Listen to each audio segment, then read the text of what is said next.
where it became clear that we couldn't really have a conversation about technology without immediately breaking down these very artificial barriers between, design, illustration, set design, production design, costume, visual effects, cinematography, etc.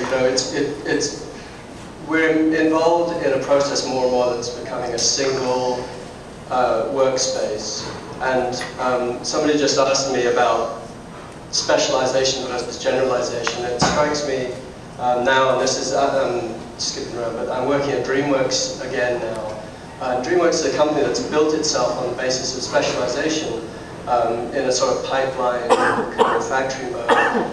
And it's very clear to me working there now that that has to change radically, that it actually is a real advantage to designers if they are generalists, if they're capable of working with 3D tools, jump from Maya to Photoshop, and really be able to understand that we're in a shifting sands right now. We're in this very, very, dramatically changing environment, and the designer is becoming central to that.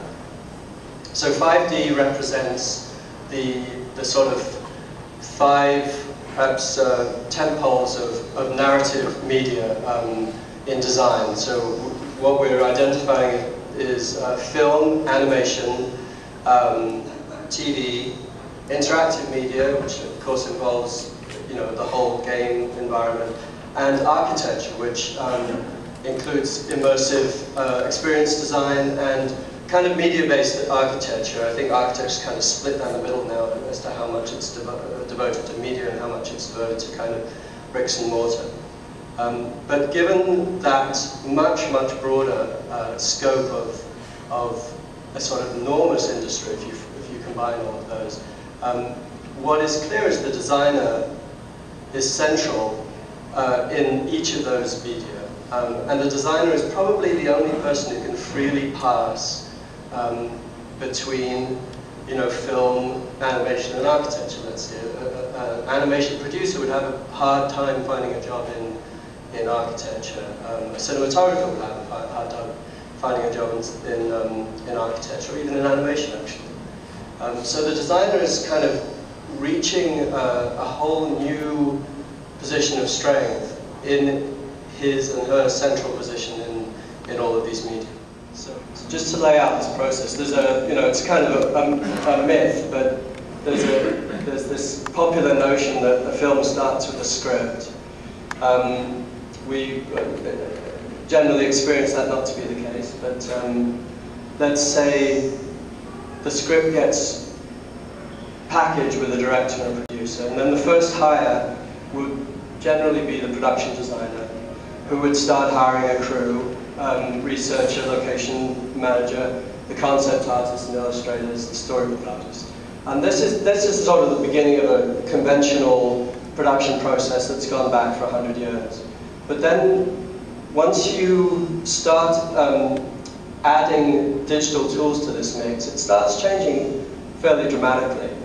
Because we plug previs now, or design visualization, into the front end of the process, directly connected to the director and storyboards and that part of the process, and to the set designer and to the visual effects supervisor. So now we have storyboards feeding blocking information.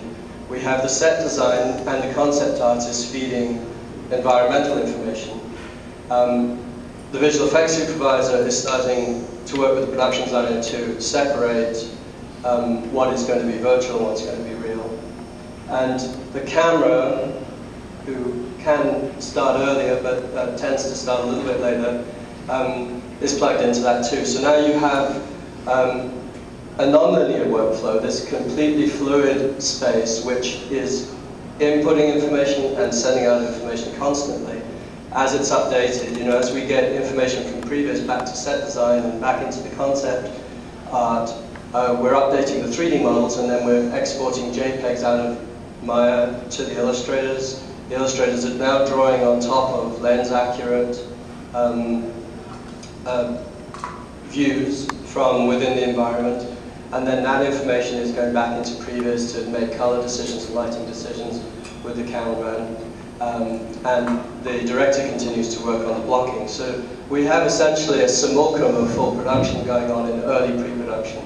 The end result of this, in my opinion, actually changes the nature of the film process dramatically, and I think this is migrating this thought process into the other narrative media fields. Because there's really no kind of beginning, middle, and end anymore. There's no pre-production, production, and post-production.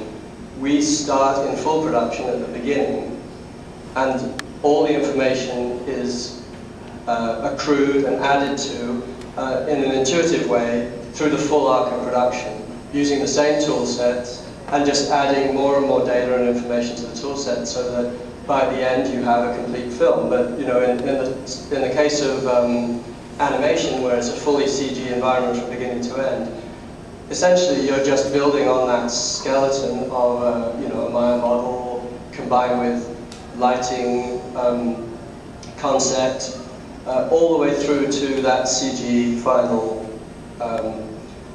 film. And so in order for this to make sense, and because it makes logical sense almost just because of the geography and the timing of where the art department is placed in the process, for this process to be centered in the art department with the designer, it changes the designer's relationship to the production, to the producers, significantly. And those producers who have kind of come on board now with this are beginning to change the way they look at the way they budget films, the way they plan films, because they can make far more considered decisions in the early stages. So in the end, we end up with this digital production space.